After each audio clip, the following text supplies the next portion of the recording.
So I rewatched the first episode of The Undoing after the twist in this episode was revealed that Jonathan Fraser had been having an affair with the woman who was murdered.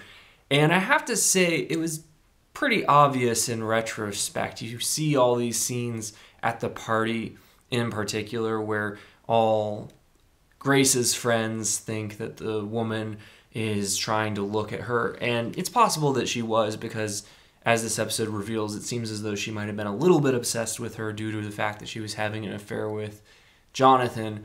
But it also seems pretty clear she could have been looking at Jonathan and trying to make contact with him, obviously, because she was still interested in him.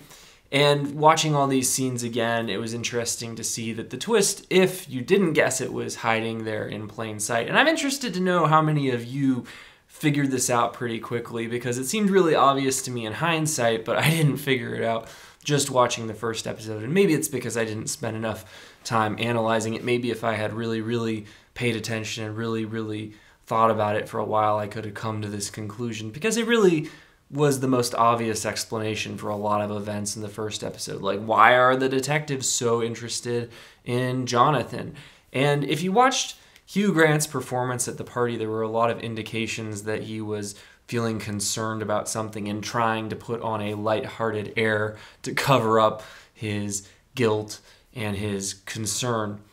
So this episode was titled The Missing, and obviously it brought a little bit more clarity to the situation of the protagonist, Grace, played by Nicole Kidman.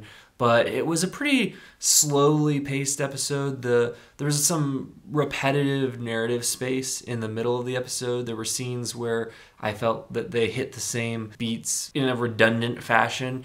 For instance, there was a scene where Nicole Kidman's character gets a phone call and she gets excited and gets on the phone, and it's just a telemarketer, and she's like, man, it's not Jonathan. And then she passes by a hospital and she sees someone's back who I guess vaguely resembles Jonathan, and she goes, that's Jonathan, and she rushes over, only it's not, of course. But those scenes happened back to back, and to me it really didn't hit any new ground. It's just repeating the information that they just established, that she's very anxious about Jonathan's whereabouts, which honestly is pretty obvious. And Nicole Kidman is obviously a great actress. To me, second really only to Meryl Streep in terms of ability to disappear into a character. And she's kind of playing a more mainstream role here. And the character is not that well defined, so she's basically making the character through her acting choices. I feel that this episode, its strength was also its greatest weakness. It was titled The Missing, and the titular missing character is obviously Jonathan Fraser, and the mystery surrounding where he's gone and why he might have left are the most interesting and compelling things in this episode. And watching Grace grapple with the fact that her life is kind of falling apart and she doesn't really know how to reach her husband or what's going on, or possibly who he really is underneath this guise that he's been playing. But this strength is also, I would argue, the episode's greatest weakness, because I feel like the presence of Hugh Grant was severely missed this episode. Like, obviously, the show benefits from having an actress of the caliber of Nicole Kidman front and center. She's very striking and just interesting to watch, even in a role like this that is perhaps not that well defined. But I feel that it would have helped to have some stronger supporting characters in this episode. We get a little bit of her relationship with her father, played by Donald Sutherland, but really not a whole lot going on there. We get a little bit of her relationship with her son, and we get a little bit of her relationship with a friend played by Lily Rabe, who is a fine actress in her own right. But I feel like this character so far, they've kind of been trying to make her this interesting, kind of quirky friend, and she just hasn't really registered really strongly yet for me personally. I'm not really that certain of what they're trying to do with her. I kind of have her as suspect number one in my list of potential people that might have murdered this woman. And mainly just because I imagine that it could have been a jealous spouse, whether a husband or a wife. But I feel like overall there just weren't a lot of striking supporting actors this episode. It was really a lot of Nicole Kidman wandering around wondering what's become of her husband, which I think made this a little bit of a less exciting episode than the premiere. And I feel that the strongest scene in this episode by far was the scene where Hugh Grant's character Jonathan finally showed up at the beach, and they had built up to this moment well, as you see throughout the episode, Grace grappling with what she will do, if she's going to protect her husband or if she's going to turn him over to the police. And both Hugh Grant and Nicole Kidman, they really nailed this scene.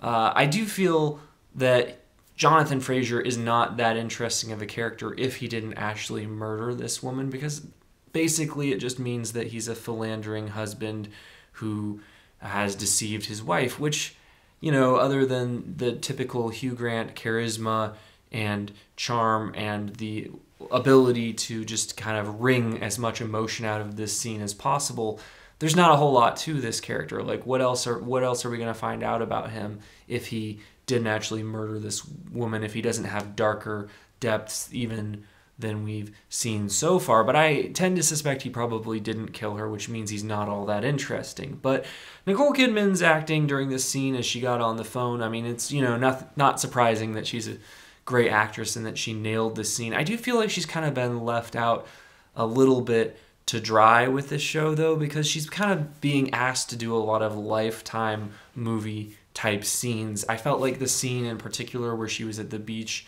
and she suspected that there was someone out there sneaking up on her. Did I just see a man? Did I not see a man?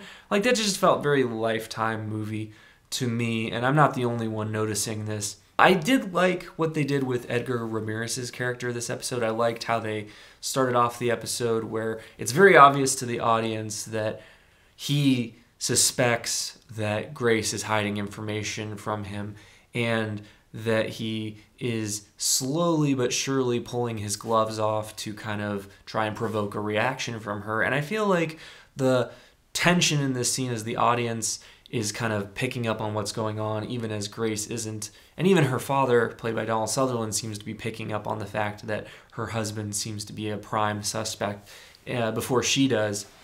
It's all very, very well played, and I feel that Edgar Ramirez, who's a very, very versatile actor. If you've seen American Crime Story Season 2, he can be very flamboyant, or here he can play a character where still waters run very deep, and you can just see him being very observant and very calm and professional.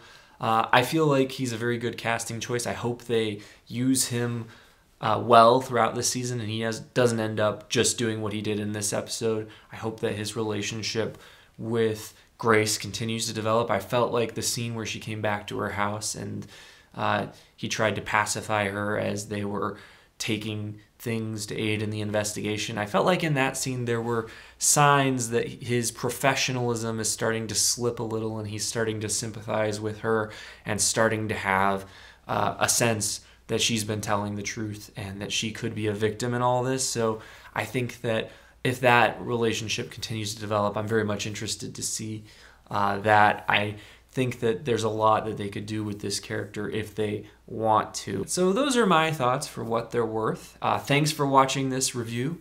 If you're interested in seeing my upcoming review of other episodes of this show and of other shows, please consider subscribing. Thanks a lot.